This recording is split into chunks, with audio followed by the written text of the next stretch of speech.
So good morning guys. तो चलिए start करते हैं आज के यानी कि 4 नवंबर के इंपॉर्टेंट करंट अफेयर्स को। तो इस प्रश्न में आपसे पूछ रहे हैं कि अभी हाल ही में आईसीएआर गन्ना प्रजनन संस्थान की पहली महिला निदेशक के रूप में किसे नियुक्त किया गया है। तो आंसर होगा डॉक्टर जी हेमा प्रभा को। तो आईसीएआर गन्ना प्रजनन संस्थान के 111 साल के इतिहास में पहली बार किसी महिला को निदेशक बनाया गया है। तो इनका नाम इंपॉर्टेंट होगा, क्या नाम है? डॉक्टर जी हेमा प्रभा। अच्छा, मेरे एक प्रश्न का उत्तर दो, गन्ना अनुसंधान संस्थान ये कहां पर है? बाकी आप जानते हो, मृणालिनी श्रीवास्तव अभी ये राष्ट्रीय आपदा प्रबंधन प्राधिकरण यानी कि नेशनल डिजास्टर मैनेजमेंट अथॉरिटी की निदेशक बनी थी। एक नल्लाथंबी कलाई सिल्वी नाम आपने सुना होगा, सीएसआईआर की पहली महिला डायरेक्टर जनरल बनी। सीएसआईआर मतलब council of scientific and industrial research. और 27वें लेखा महानियंत्रक कंट्रोलर जनरल ऑफ अकाउंट्स ये बनी है भारती दास। अभी मैंने आपसे प्रश्न पूछा था गन्ना अनुसंधान संस्थान, तो याद रखना ये आपको मिलेगा लखनऊ में। और अगर एक और प्रश्न मैं आपसे पूछूं कि अभी किस आईआईटी के शोधकर्ताओं ने गन्ने के कचरे से चीनी का विकल्प खोजने का एक नया तरीका खोजा, तो आंसर होगा आईआईटी गुवाहाटी। इन्होंने गन्ने की पेराई के बाद निकलने वाले बगास से चीनी का विकल्प जिसे कहते हैं जाइलीटोल वो तैयार किया था। और पाकिस्तान का राष्ट्रीय पेय रस ये आपके गन्ने का रस ही है। वैसे अभी उत्तर प्रदेश सरकार ने गन्ना किसानों की आय को, इनकम को दोगुना करने के लिए एक योजना शुरू की थी। बता सकते हो कौन सी योजना? तो आंसर करना पंचामृत योजना। ये सारे पॉइंट्स आप याद रखना। बढ़ते हैं आगे। फिर बताइए ऑपरेशन बाइसन ये कब चलाया गया था? तो इसका उत्तर होगा 1948 में। तो पहले तो आपको ये बता दूं कि अभी जम्मू कश्मीर में द्रास के पास जोजिला युद्ध स्मारक पर जोजिला दिवस मनाया गया। इसका आयोजन लद्दाख के प्रवेश द्वार जोजिला दर्रे पर वर्ष 1948 में ऑपरेशन बाइसन के दौरान भारतीय सैनिकों के साहस और कार्रवाई का जश्न मनाने के लिए किया जाता है। एक्चुअली इस लड़ाई को ऐतिहासिक माना जाता है क्योंकि इतनी ऊंचाई पर पहली बार टैंकों का इस्तेमाल हुआ था। जोजिला दिवस ये भारतीय सेना की बहादुरी की अदम्य भावना और नेवर से टू डाई का प्रतीक है। एक्चुअली में हुआ क्या था, 1947 में भारत पाकिस्तान युद्ध के दौरान आक्रमणकारियों ने जोजिला पर कब्जा कर लिया था। इसके बाद 1948 में ऑपरेशन बाइसन चला करके भारतीय सेना ने जोजिला पर फिर से कब्जा स्थापित किया था। जोजिला दर्रे की बात करेंगे तो ये लद्दाख के कारगिल जिले में एक उच्च पर्वतीय दर्रा है। दर्रा मतलब माउंटेन पास। और ये किस किस को जोड़ता है? ये लेह को श्रीनगर से जोड़ता है। इसे बर्फीले तूफान के दर्रे के रूप में भी जाना जाता है। तो जोजिला दिवस कब मनाया? याद रखना 1 नवंबर को। अच्छा, कुछ प्रमुख दर्रे जो आपके कई बार एग्जाम में रिपीट होते हैं, पहले मैं आपसे पूछूंगा फिर बाद में उत्तर दूंगा। आप बताना पहले। रोहतांग दर्रा ये कहां पर है? एक शिपकिला दर्रा, एक बताओ नाथुला दर्रा, एक बताओ लिपुलेख दर्रा, और एक बॉमडिला दर्रा, ये भी बताओ। बाकी जैसे आपने यहाँ पे पढ़ा ऑपरेशन बाइसन, इसी तरह से एक ऑपरेशन गंगा अभी आपने लेटेस्ट पढ़ा होगा। यूक्रेन में फंसे हुए भारतीयों को वापस भारत लाने के लिए चलाया गया था। और अफगानिस्तान में फंसे हुए भारतीयों को वापस लाने के लिए कौन सा ऑपरेशन चलाया था? ऑपरेशन देवी शक्ति। ऑपरेशन विजय भी आपने सुना होगा, इसे चलाया गया था 1961 में गोवा को पुर्तगालियों से आजाद करने के लिए। और एक ऑपरेशन विजय एक और है जो कि 1999 में चलाया गया था, कारगिल युद्ध में कारगिल से घुसपैठियों को बाहर भगाने के लिए। ऑपरेशन ब्लू स्टार की बात करें तो 1984 में चलाया गया था, पंजाब के अमृतसर के स्वर्ण मंदिर से सिख अलगाववादियों को हटाने के लिए। और ऑपरेशन मेघदूत कब चलाया गया था? 1984 में, सियाचिन ग्लेशियर पर नियंत्रण पाने के लिए। और एक ऑपरेशन पोलो है, उसे चलाया था 1948 में, हैदराबाद को भारत में मिलाने के लिए। और हैदराबाद किस नदी के किनारे स्थित है? मूसी नदी के किनारे। अब कुछ दर्रे मैंने आपसे पूछे थे, उनके उत्तर आपने दिए होंगे कमेंट बॉक्स में। एक बार मिलान करते हैं। तो रोहतांग दर्रा ये आपको मिलेगा हिमाचल प्रदेश में, शिपकिला दर्रा ये भी हिमाचल प्रदेश में है और सतलुज नदी भारत में इसी से प्रवेश करती है। नाथुला दर्रा ये आपको मिलेगा सिक्किम में। एक लिपुलेख दर्रा आपसे पूछा था जो उत्तराखंड में है। और बॉमडिला दर्रा अरुणाचल प्रदेश में है। तो ये इंपॉर्टेंट प्रश्न है सारे, कई बार एग्जाम में यहीं से डायरेक्ट प्रश्न उठ के आते हैं, स्टैटिक प्रश्न। और स्टैटिक से याद आया, अगर आप में से कोई इस वीडियो को वेरी फर्स्ट टाइम देख रहे हैं तो आपको बता दूं, डेली आपकी जो क्रेक एग्जाम एप्लीकेशन है वहां पे आपकी daily current affairs, weekly quiz तो अपलोड होती है, उनकी पीडीएफ तो आपको मिलती है। साथ में हमने 2 तरह की नई सीरीज स्टार्ट की है जिसमें मॉर्निंग में आपको डेली 10 स्टैटिक क्वेश्चंस का क्विज भी मिलेगा। और वो स्टैटिक क्वेश्चंस कौन से हैं? जो भी टॉपिक आपके करंट अफेयर्स में चल रहे हैं वहीं से स्टैटिक प्रश्न निकाल करके वहां पे पूछ लिए जाते हैं। क्योंकि आपको पता है आजकल का पैटर्न क्या है, एग्जामिनर ये चेक करने की कोशिश करता है कि आपने करंट अफेयर्स को कितना ध्यानपूर्वक या कितना डीप में जाकर के पढ़ा है, वो वहीं से स्टैटिक प्रश्न निकालेगा। जैसे कि आपने देखा होगा अभी गन्ने से संबंधित कोई प्रश्न आपने पढ़ा कि उत्तर प्रदेश सरकार ने गन्ना किसानों के लिए एक योजना शुरू की है, इस तरह से कुछ भी, तो वो आपसे पूछ लेगा कि भैया बताओ गन्ना अनुसंधान संस्थान कहाँ पर है, इसका हेडक्वार्टर कहाँ पर है। तो प्रश्न तो स्टैटिक ही है, लेकिन उसने यही वाला प्रश्न क्यों पूछा, कोई और संस्थान क्यों नहीं पूछ लिया, क्योंकि यह भी न्यूज में था। तो इसी तरह के प्रश्न ये आपकी उस क्विज में आपको मिलेंगे। और शाम के वक्त अगर आपके एग्जाम में साइंस आती है तो साइंस के टॉप 10 क्वेश्चंस का क्विज भी आपको मिलेगा, और इसमें वो सभी प्रश्न होंगे जो आपके किसी न किसी गवर्नमेंट एग्जाम में पूछे गए हैं, क्योंकि बार बार यही तो प्रश्न रिपीट होते हैं। तो अगर आप वो क्विज लगाते हो तो आपके आधे क्वेश्चन तो ऐसे ही क्लियर हो जाएंगे, जो आपको नहीं आते होंगे बार बार उनको रिपीट करते रहोगे तो वो वैसे रट जाएंगे। तो ये आदत अपनी डेली डाल लो, मॉर्निंग का क्विज लगाना है और इवनिंग का वो साइंस वाला क्विज लगाना है। ये तो लगाना ही लगाना है। मुश्किल से 2 मिनट आपके खर्च होंगे, लेकिन आपके 2 नंबर पक्के हो जाएंगे। और सेशन अच्छा लगे तो प्लीज लाइक करके शेयर जरूर कीजिएगा। अभी हम बढ़ते हैं। फिर बताओ अभी हाल ही में फिक्की के नए अध्यक्ष कौन बन गए, तो आंसर होगा सुब्रकांत पांडा। तो अभी सुब्रकांत पांडा को फिक्की का नया अध्यक्ष चुना गया है, और इस तरह से वे किनका स्थान लेंगे, संजीव मेहता का स्थान लेंगे। ये आपको नाम याद रखना है। अभी ऑल इंडिया फुटबॉल फेडरेशन के अध्यक्ष बने थे कल्याण चौबे, नाम याद रखो। हॉकी इंडिया के अध्यक्ष बने थे दिलीप तिर्की, याद रखो। और ICMR Indian council of medical research के डायरेक्टर जनरल बने थे राजीव बहल। अब फिक्की नाम न्यूज में आ गया तो आपसे पूछ लेंगे इसकी फुल फॉर्म बताओ। Federation of Indian chambers of commerce and industry. पूछ लेंगे इसकी स्थापना कब हुई थी, तो आंसर होगा 1927 में। पूछेंगे इसका हेडक्वार्टर कहां पर है, तो आंसर होगा नई दिल्ली में है। या आपसे ये भी पूछ लेंगे कि अभी 2022 में जो 13वां फिक्की ग्लोबल स्किल्स समिट यानी कि फिक्की वैश्विक कौशल शिखर सम्मेलन का आयोजन हुआ था, वो कहां पे हुआ था, नई दिल्ली में हुआ था, जिसका उद्घाटन हमारे शिक्षा मंत्री धर्मेंद्र प्रधान ने किया था।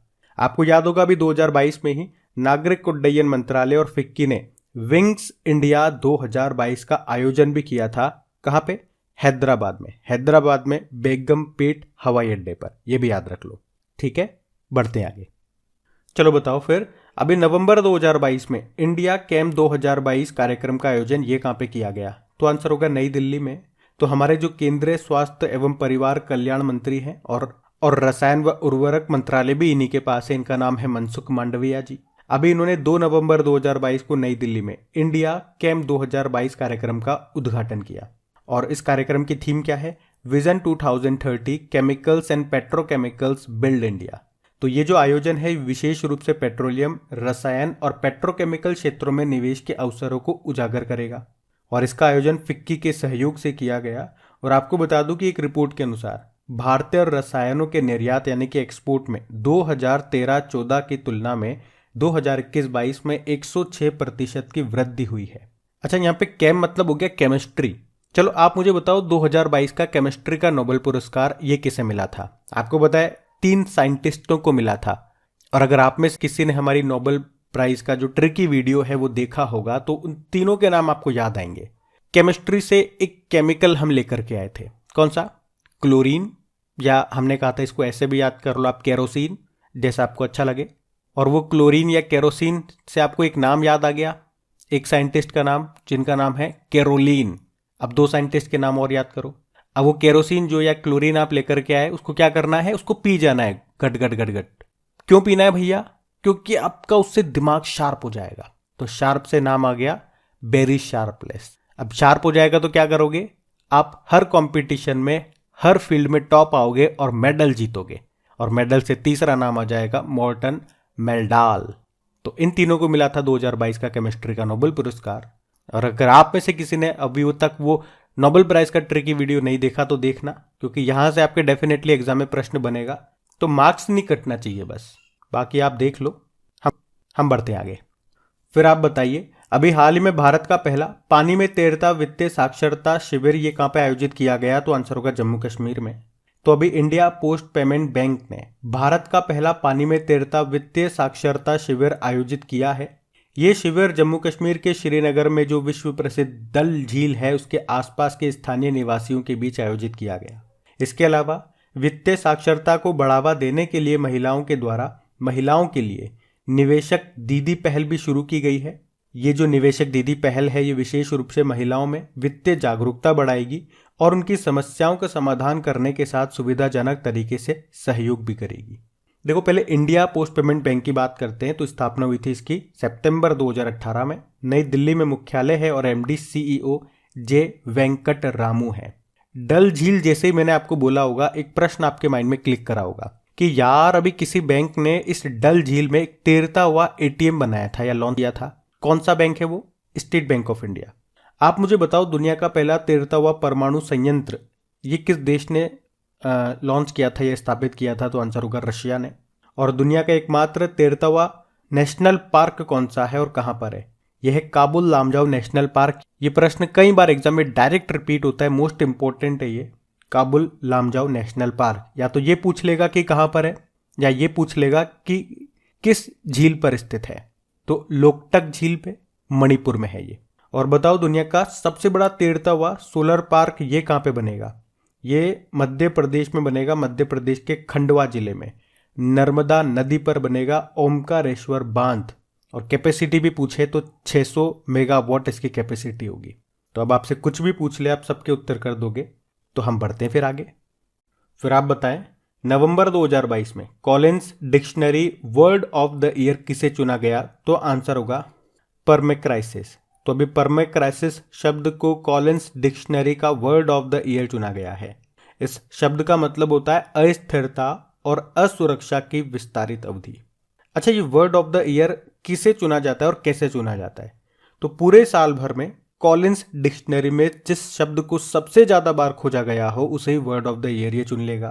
जैसे आगे हम पढ़ेंगे ऑक्सफोर्ड डिक्शनरी ने किसे वर्ड ऑफ द ईयर चुना, तो वो कैसे चुनेगा वर्ड ऑफ द ईयर कि पूरे साल भर में ऑक्सफोर्ड डिक्शनरी में लोगों ने जिस शब्द को सबसे ज्यादा बार खोजा है, सर्च किया है, वही उसका वर्ड ऑफ द ईयर बन जाएगा। तो अभी तो कॉलिंस डिक्शनरी का वर्ड ऑफ द ईयर याद रखना परमेक्राइसिस है। बढ़ते आगे। अब बताओ, अभी हाल ही में दुनिया के नंबर 1 T20 इंटरनेशनल बल्लेबाज कौन बन गए? तो आंसर होगा सूर्य कुमार यादव। तो अभी भारत के सूर्य कुमार यादव ये दुनिया के नंबर 1 T20 इंटरनेशनल बल्लेबाज बन गए हैं। अभी आईसीसी के द्वारा जारी की गई बल्लेबाजों की T20 इंटरनेशनल रैंकिंग में 32 वर्षीय सूर्य कुमार ये टॉप पर आ गए। इन्होंने पाकिस्तान के जो विकेट कीपर ओपनर हैं मोहम्मद रिजवान, इनको पछाड़ा है। वो अब दूसरे स्थान पे चले गए। आपको याद है अभी T20 क्रिकेट में सबसे ज्यादा रन बनाने वाले भारतीय खिलाड़ी कौन बन गए थे? विराट कोहली। और T20 विश्व कप में डेब्यू करने वाली सबसे युवा खिलाड़ी बनी अयान खान। अभी 2022 में महिला एशिया कप T20 खिताब को जीता है भारत ने। और 400 T20 मैच खेलने वाले पहले भारतीय बने थे रोहित शर्मा। और अगर आपसे पूछे कि 2023 में महिला अंडर 19 T20 वर्ल्ड कप का जो पहला संस्करण है वो कहाँ पे होगा? तो आंसर होगा साउथ अफ्रीका में। और 2023 में ही पहला विश्व बधिर T20 क्रिकेट चैंपियनशिप ये भारत में होगा, भारत में केरल में होगा ये। अच्छा, एक और प्रश्न आपको बताते हैं कि अगर आपसे पूछे कि 600 T20 मैच खेलने वाले दुनिया के पहले खिलाड़ी कौन बने? तो आंसर होगा किरोन पोलार्ड। ये वेस्ट इंडीज के हैं। और इसी से मिलता जुलता एक और प्रश्न हमने पढ़ा था, 600 T20 विकेट लेने वाले पहले गेंदबाज कौन है? तो आंसर होगा ड्वेन ब्रावो। वे भी वेस्ट इंडीज से हैं। याद रखना ये पॉइंट्स भी। बढ़ते आगे। चलो बताओ, हाल ही में किस कंपनी ने भारत का पहला रेस्पॉन्सिबल स्टील सर्टिफिकेशन प्राप्त किया है? तो आंसर होगा टाटा स्टील ने। तो अभी टाटा स्टील का जमशेदपुर स्टील प्लांट ये रेस्पॉन्सिबल स्टील सर्टिफिकेशन हासिल करने वाला भारत का पहला प्लांट बन गया है। इसने अपने 3 उत्पादन फैसिलिटीज के लिए प्रतिष्ठित रेस्पॉन्सिबल स्टील सर्टिफिकेशन प्राप्त किया है। टाटा स्टील स्थापना इसकी होती है 1907 में, जमशेदपुर में है ये। और इसके सीईओ टीवी नरेंद्रन है। अच्छा, वैसे जमशेदपुर ये किस नदी के किनारे स्थित है? स्वर्ण रेखा नदी के किनारे। और स्टील से एक प्रश्न आपको जरूर याद आएगा कि देश के स्टील मैन के नाम से फेमस कौन थे जिनका भी निधन हो गया? तो आंसर होगा जमशेद जे ईरानी। अभी भारत की पहली स्टील सड़क का निर्माण कहाँ पे किया गया था? गुजरात के सूरत में। और आपसे पूछे कि राष्ट्र इस्पात निगम लिमिटेड के सीएमडी कौन बने थे? तो आंसर होगा अतुल भट्ट बने थे। और इसका मुख्यालय आपको विशाखापत्तनम में मिलेगा। अभी दुनिया का पहला 3D प्रिंटेड स्टील ब्रिज ये कहाँ पे बना था? तो नीदरलैंड के एम्स्टर्डम में इसे स्थापित किया गया। और आपको याद होगा CO2 कैप्चर करने के लिए भारत का पहला प्लांट शुरू किया था टाटा स्टील ने। और वर्ल्ड स्टील एसोसिएशन इसके चेयरमैन बने थे सज्जन जिंदल। वैसे दुनिया का पहला जीवाश्म मुक्त स्टील यानी कि ग्रीन स्टील यानी कि कोयले को यूज किए बिना स्टील बनाया था स्वीडन की हाइब्रिड नाम की कंपनी ने, और इसे सबसे पहले बेचा था वोल्वो ग्रुप को। तो ये सारे पॉइंट्स आप याद रखना, बढ़ते आगे। फिर आप बताइए, अभी हाल ही में किस राज्य के मुख्यमंत्री ने नागरिक जुड़ाव और संचार कार्यक्रम शुरू किया? तो आंसर होगा मेघालय। तो मेघालय के पश्चिम गारो हिल्स जिले के तुर्रा में मुख्यमंत्री कॉनराड संगमा ने नागरिक जुड़ाव और संचार कार्यक्रम को शुरू किया। इस कार्यक्रम का उद्देश्य है सभी योजनाओं के जमीनी स्तर पर पैठ बनाना, ताकि सभी पहलुओं में शासन में सुधार हो सके। यह कार्यक्रम जनता के बीच बहुत जरूरी जागरूकता पैदा करेगा, ताकि लोगों को सरकार के द्वारा शुरू की जा रही योजनाओं का लाभ उठाने के लिए सही जानकारी मिल सके। अब बात मेघालय की है, तो ये रहा मैप में मेघालय। देखो, मेघालय की कैपिटल शिलोंग है, और शिलोंग में आप जानते हो असम राइफल्स का हेडक्वार्टर भी मिलेगा। यहीं पे इंटरनेशनल चेरी ब्लॉसम फेस्टिवल भी मनाया जाता है। मुख्यमंत्री कॉनराड संगमा है, और इनकी पार्टी का नाम क्या है? National People's Party. ये भारत की सबसे नवीनतम पॉलिटिकल पार्टी है, और कौन से नंबर की है? 8वें नंबर की। यह 8वां राष्ट्रीय राजनीतिक दल है, जिसकी स्थापना इनके पिताजी PS संगमा ने की थी। और यहाँ के गवर्नर कौन है? BD मिश्रा हैं। मतलब जो अरुणाचल प्रदेश के हैं वही यहाँ का पद संभाल रहे हैं। आपको याद है 2022 में जो दूसरे नॉर्थ ईस्ट ओलंपिक होंगे वो मेघालय में होंगे, और सर्वाधिक वर्षा वाला स्थान ये भी आपको मेघालय में मिलेगा, जिसे कहते हैं मासेन राम। और अभी मेघालय के लिविंग रूट ब्रिज को यूनेस्को की विश्व धरोहर स्थलों की संभावित सूची टेंटेटिव लिस्ट में भी शामिल किया गया था। तो ये सब याद रखना, बढ़ते आगे। फिर बताओ, हाल ही में CRPF के द्वारा पहली बार कितनी महिला अधिकारियों को महानिदेशक यानी कि इंस्पेक्टर जनरल पद पर नियुक्त किया गया? तो आंसर होगा 2 को। और उन 2 महिलाओं के नाम क्या है? एक तो है एनी अब्राहम, जिन्हें रैपिड एक्शन फोर्स का इंस्पेक्टर जनरल नियुक्त किया गया, और दूसरी है सीमा घुंडिया, जिनको बिहार सेक्टर का इंस्पेक्टर जनरल बनाया गया।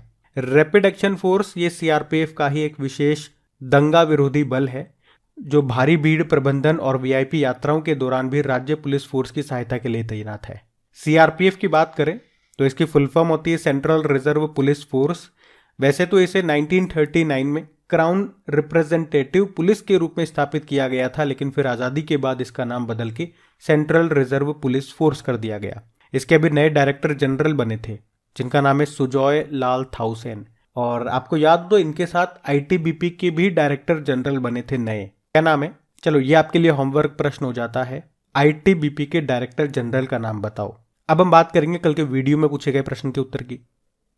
तो कल आपसे यही प्रश्न पूछा था कि देश के स्टीलमैन का निधन हो गया, उनका नाम बताइए। तो आंसर होगा जमशेद J ईरानी। आप सभी ने प्रश्न का बिल्कुल सही उत्तर दिया है। एक बार फिर से याद दिला दूं, पहले तो आप यहाँ पे देखिए, अगर आपने वीडियो को अभी तक लाइक नहीं करा, सेशन अच्छा लगा, मेहनत अच्छी लगी, तो प्लीज लाइक जरूर किया कीजिए। और हाँ, चैनल को सपोर्ट करने के लिए, कंटेंट को सपोर्ट करने के लिए इसे अपने दोस्तों के साथ में, जो भी आपका स्टडी ग्रुप हो गया, व्हाट्सएप पे हो गया, फेसबुक पे हो गया, तो प्लीज उनके साथ एक बार शेयर जरूर कर देना।